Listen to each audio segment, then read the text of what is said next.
राउर आदत जदी अब ना सुधरब तो हमहू करब लव राजा जी।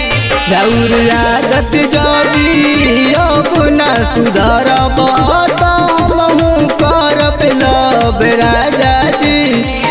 तो हमहू करब लव पलाम तो हमहू करब लव राजा जी। हमके छोड़ के जदी बहरे माजा मरब तो हमहू करब लव राजा जी।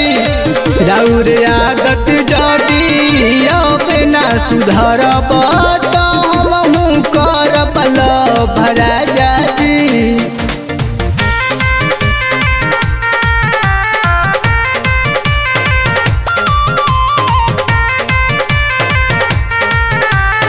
म्यूजिक बाय रोशन उजाला।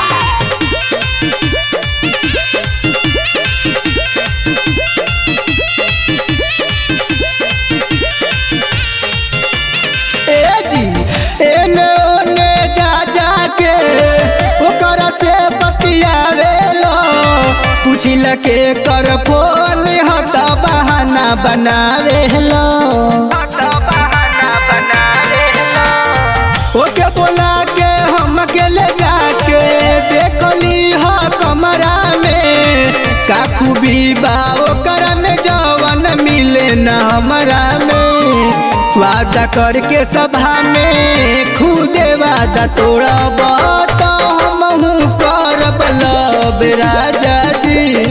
वादा करके सभा में खुदे वादा तोड़ब तो हमहू करब लव राजा जी।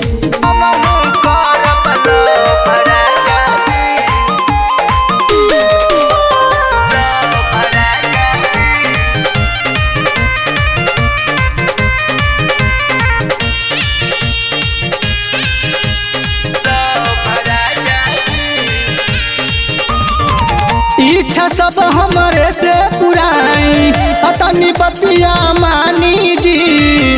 रउए खातिर छोड़ के सबके आइल बानी जी। ऐसे जदी करब सजन जी जे सुनी दे का कही।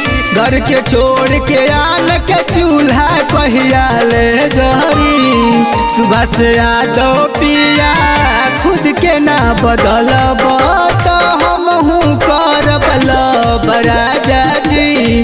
डटल छोड़ के हमके खुद के ना बदलब तो हमहू करब लव राजा जी।